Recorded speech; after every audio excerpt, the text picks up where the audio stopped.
Elle a été prêtresse et exorciste. Elle avait été initiée directement par ses ancêtres. Elle était destinée à porter et à poursuivre la sorcellerie de sa famille pour opérer dans toutes sortes de fétiches et d'envoûtements. Après de nombreuses années à opérer dans le spiritisme, elle a été délivrée totalement par la grâce de Dieu à l'armée de prière et de délivrance en Jésus-Christ. Douala, Cameroun. Aujourd'hui, elle est servante de Dieu.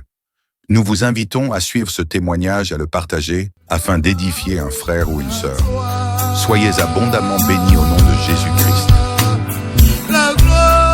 Shalom, shalom, peuple de Dieu, soyez bénis au nom puissant du Seigneur Jésus-Christ de Nazareth. Je suis le pasteur Jacques de l'église Armée de prière et de délivrance en Jésus-Christ, Douala, Bonabo, au Cameroun. Vous êtes les bienvenus à cette émission. Mon témoignage est un enseignement pour l'édification de l'église. Peuple de Dieu, ce témoignage a été mis sur pied par la grâce de Dieu en vue de pouvoir édifier le peuple de Dieu afin que nous ne puissions pas tomber dans certaines erreurs que nous faisons souvent sans le savoir. Et parfois, nous faisons souvent certaines choses très mal sans le savoir, pensant bien faire. Et aujourd'hui, peuple de Dieu, nous avons avec nous la servante de Dieu, Reine Esther, qui est une ex-prêtresse et ex-exorciste. À travers son témoignage, nous allons apprendre à comprendre certaines réalités de la spiritualité. Je vous prie d'écouter attentivement son témoignage étape à étape, parce que par la grâce de Dieu, ce témoignage va vous permettre de comprendre beaucoup de choses et des points sur lesquels vous discutiez avant, ce sera désormais un peu plus clair pour vous. Soyez bénis au nom de Jésus pendant que vous l'écoutez. Servant de Dieu, je souhaite que par la grâce de Dieu, tu puisses nous raconter comment le travail de prêtrise a commencé dans ta vie.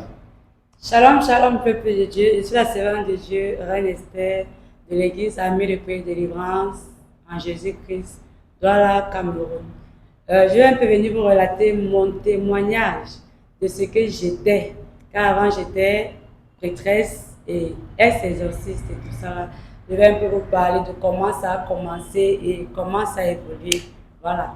Je crois que ça a commencé à l'âge de moins de 11 ans, parce que je me retrouvais dans les songes. Étant dans les songes, je me retrouvais avec mes aïeux ou mes ancêtres.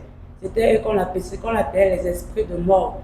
Mais à l'époque, je ne pensais pas que c'était les esprits de mort. Dans ma tête, c'était mes ancêtres, parce que dans le monde là-bas, quand les ancêtres, les aïeux viennent, c'est normal, c'est même bien. Parce que selon les gens du monde, c'est une sorte de protection. Or, c'était les esprits de mort. D'après ce que, selon la Bible, il n'y a aucun rapport entre les vivants et les morts. Voilà. Quand ils venaient comme ça, je me rappelle, ils avaient fait une sorte de réunion. Ils m'avaient mise au milieu. D'après la réunion, c'était qu'ils disaient des choses que je ne faisais pas. Étant dans le rêve, moi-même, je n'avais même pas conscience qu'ils me disaient de faire des choses que je ne faisais pas. C'était la réunion. Ensuite, je me retrouvais dans d'autres songes où ils venaient me donner des remèdes. Ils venaient me dire quoi faire avec certains remèdes. Parce que certains remèdes, c'était pour la guérison, c'était pour l'attirance, ça dépendait de ce dont ils venaient me donner. Bon, comme les songes ne faisaient que se répéter, c'est là où un jour j'ai fait appel à ma mère. Je lui ai dit, mais j'ai fait des songes comme ça où je vois mes aïeux. J'ai su que c'était mes aïeux comment, parce qu'à l'époque, mon grand-père vivait encore. Je lui ai parlé de, il y a telle personne qui avait des cheveux comme ça, comme ça. C'est là où il m'a dit que non, c'était tel. C'est là où j'ai su que c'était mes ancêtres. Mais c'est ma mère qui me dit que non, du côté de sa mère. La mère de ma grand-mère était une sorte de guérisseuse. Elle travaillait avec les herbes. C'est là où elle disait que sûrement c'est moi qui ai hérité de ça. Même pas sûrement, c'est moi qui avait hérité de ça. Donc c'est un peu ça. Et puis... Gloire à Dieu. Peuple de Dieu, vous devez déjà commencer à comprendre quelque chose ici. Ce que le travail de prêtresse que la servante de Dieu, Reine Esther, avant de devenir servante de Dieu, elle avait, ce travail, elle avait hérité de ses ancêtres. Elle avait hérité de sa famille. Nous devons déjà remarquer quelque chose ici, c'est que elle nous relate que dans ses rêves, on la mettait dans un cercle et on exerçait une sorte de jugement. Et ici, à ce niveau, nous pouvons déjà identifier une réclamation familiale. Et de deux, maintenant, on va lui dire que ce qu'on lui demande de faire, voilà, elle ne parvient pas à faire. Ça veut dire qu'il y a des tâches de la famille, des esprits de famille qui lui ont été assignés. Et c'est sur la base de cette tâche que les esprits de famille venaient accomplir des réclamations, venaient manifester des réclamations à l'égard de sa vie. Et maintenant, la deuxième chose qu'elle va nous faire comprendre, c'est que, peuple de Dieu, elle hérite ça du fait que l'une de ses grandes-mamans, de ses grands-parents était guérisseuse et il fallait qu'elle soit aussi guérisseuse. Et déjà, nous devons déjà commencer à comprendre à ce niveau que beaucoup d'entre vous, beaucoup d'entre vous, pour ceux qui ne sont pas encore devenus réellement des vrais enfants de Dieu, vous devez savoir que dans votre vie, il y a des réclamations de famille sur vos vies. Ce n'est pas de ça que nous voulons parler aujourd'hui. Mais la chose principale que nous souhaitons que vous puissiez comprendre de façon claire, c'est que quand vous partez chez ces praticiens, quand vous partez chez ces magiciens, chez ces marabouts, ces personnes vont vous faire comprendre que ce qu'ils pratiquent là, ça vient de Dieu. Ils vont vous faire comprendre que c'est Dieu qui les a accordé ce don. Pourtant, la parole de Dieu va nous faire comprendre, comme la servante de Dieu disait tantôt tout à l'heure, que la parole de Dieu dit qu'il n'y a pas de lien entre les morts et les vivants. Maintenant, nous allons également lire une parole de l'Éternel qui va nous faire comprendre qu'on ne peut pas appeler les morts en faveur des vivants. C'est-à-dire encore, les morts ne peuvent pas intervenir en faveur des vivants. Nous entrons dans la parole de Dieu, dans Ésaïe chapitre 8, verset 19. Je vais lire au nom de Jésus. Si l'on vous dit, consultez ceux qui évoquent les morts et ceux qui prédisent l'avenir et qui poussent des sifflements et des soupirs, répondez, un peuple ne consultera-t-il pas son Dieu? S'adressera-t-il aux morts en faveur des vivants? C'est-à-dire déjà ici, bien aimé, le résumé à comprendre, c'est que Dieu ne voudrait pas que quelqu'un puisse s'adresser aux morts en faveur des vivants. Pourquoi? Parce que les morts ne peuvent pas intervenir en faveur des vivants. Une autre parole de Dieu va encore nous faire comprendre que ceux qui font ces pratiques-là, ce que nous appelons souvent dans la cité, dans les quartiers, les magiciens, les marabouts, les charlatans, bref, les magiciens, voici ce que la parole dit de ces personnes. La parole de Dieu dit de ces personnes-là. Nous sommes dans Exode chapitre 22, verset 18. La parole de Dieu va nous dire, tu ne laisseras point vivre la magicienne. Alors, bien aimés, ceux qui font ces pratiques-là, avant que le Seigneur Jésus-Christ ne vienne sur la terre, auparavant, Dieu avait même voulu que ces personnes-là soient lapidées, qu'on ne doit pas les laisser vivre. Si aujourd'hui le christianisme n'ordonne pas qu'on les lapide, c'est parce que Dieu a voulu que toute l'humanité puisse être sauvée. C'est pourquoi le Seigneur a voulu qu'on les accorde la grâce de pouvoir écouter l'évangile et de pouvoir se repentir pour ceux qui voudront se repentir pour avoir la vie. Alors, bien aimé, il est important que tu puisses savoir que quand tu es en train de suivre ces personnes, tu n'es absolument pas sur le chemin de Dieu. Car ces personnes font des pratiques, ils héritent des esprits de mort, des esprits liés à la vie des personnes qui étaient déjà mortes. C'est-à-dire, ce ne sont même pas ces gens-là. Parce que ceux-là sont soit au paradis, soit en enfer.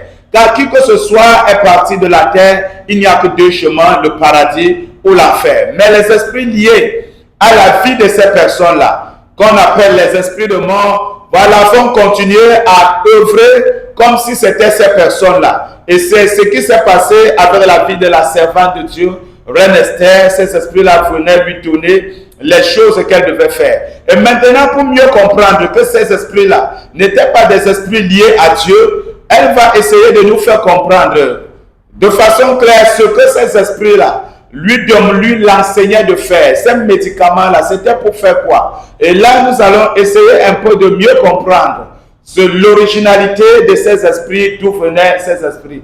Alors, servante de Dieu, Reine Esther, ces esprits-là, quand ils venaient à toi pour te montrer les médicaments, c'était plus précisément les médicaments de quoi, par exemple? Voilà, quand ils venaient, par exemple, dans mes songes, me voir, ils allaient me dire, par exemple, prends telle feuille, telle herbe, c'est pour soigner peut-être le pied de quelqu'un. Parce que je me rappelle la première fois, Je crois que c'était pour le pied. Une connaissance à moi m'avait demandé de cueillir les feuilles de bananier et autre chose qu'il fallait mélanger, bouillir et maintenant masser le pied. Il y a aussi certains herbes qu'on me donnait, c'était pour le charme. Il fallait mettre ça dans les yeux, ce qui allait attirer et tout ça. Il y a aussi d'autres, par exemple comme le roi des herbes, il me demandait parfois de prendre ça, de triturer, de boire. Ça va, je me rappelle une fois, j'avais donné ça à ma tante. Elle avait dit que non, il faut prendre pour. Parce qu'elle se payait, je crois, du mal du ventre et tout ça là. Et puis je l'avais dit, non, prends ça, tu mélanges et puis tu bois ça un peu ça. Gloire à Jésus. Bien-aimé peuple de Dieu, nous allons constater que dans les médicaments que ces esprits montraient à la servante de Dieu, voilà, Satan, quand même il copie Dieu, il ne pourra pas bien copier parce que le diable reste le diable et il ne pourra pas camoufler complètement son identité. Nous allons remarquer que ces esprits vont lui montrer les médicaments pour soigner les pieds, ils vont lui montrer les médicaments pour guérir le ventre, mais malheureusement, comme ils ne pourront pas se déguiser jusqu'au bout de façon complète, ils vont aussi lui montrer un médicament pour charmer. Alors, à partir de là, nous devons comprendre que Dieu ne peut pas donner à une personne qui a son service un médicament pour charmer les hommes. Alors, peuple de Dieu, il est important que vous puissiez comprendre que les esprits qui travaillent avec les marabouts, avec les magiciens de manière générale, sont des esprits qui ne viennent pas de Dieu, ce sont des esprits qui sont dans vos vies pour détruire votre destinée. Par ailleurs, la parole de Dieu va nous dire dans 1 Timothée chapitre 2 verset 5 qu'il y a un seul médiateur entre Dieu et les hommes.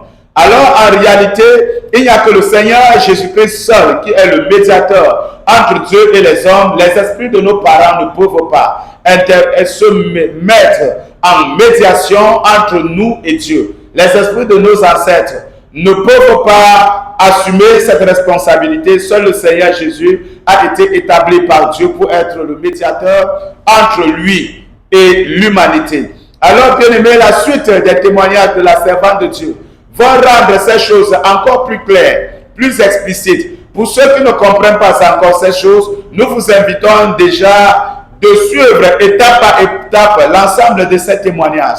Parce qu'en suivant l'ensemble de ces témoignages, tu vas comprendre de façon claire que ta coopération avec les marabouts est non seulement une abomination aux yeux de Dieu, mais aussi une destruction de ta destinée, de ton étoile, même de ta vie de manière complète et totale. N'hésite pas de suivre étape par étape tous ces témoignages.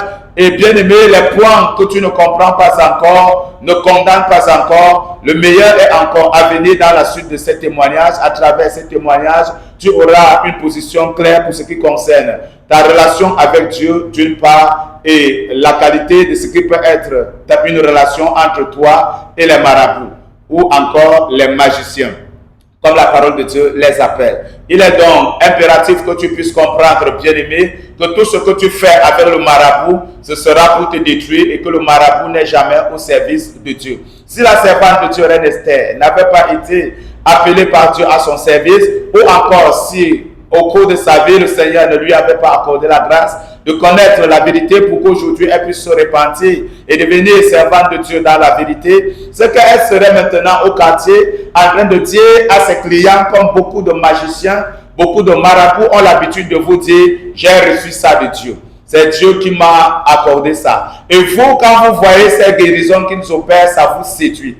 Comme elle-même, elle a dit, on pouvait lui montrer les médicaments pour guérir le pied de quelqu'un. On pouvait lui montrer les médicaments pour soigner le ventre de quelqu'un. Et maintenant, ces miracles, quand Satan le fait, c'est pour vous séduire parce que s'il ne vous donne rien, personne ne viendra à lui. C'est aussi pourquoi la parole de Dieu a dit encore, Satan se déguise en ange de lumière. Et c'est ce que sont ces marabouts. Nous ne sommes pas ici pour diffamer les marabouts ou encore les magiciens. Nous sommes ici juste pour vous faire comprendre les vérités des situations tragiques dans lesquelles vous vous introduisez en coopérant avec ces gens.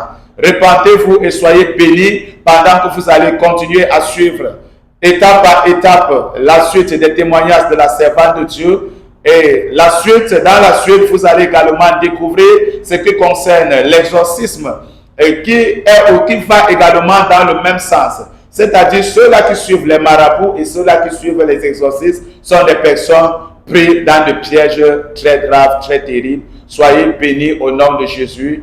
La suite est à venir, le meilleur est à venir au nom de Jésus. Amen, amen, amen. En même temps, nous souhaiterons inviter tous ceux qui sont encore impliqués dans ces pratiques de maraboutage, de charlatanisme, d'exorcisme.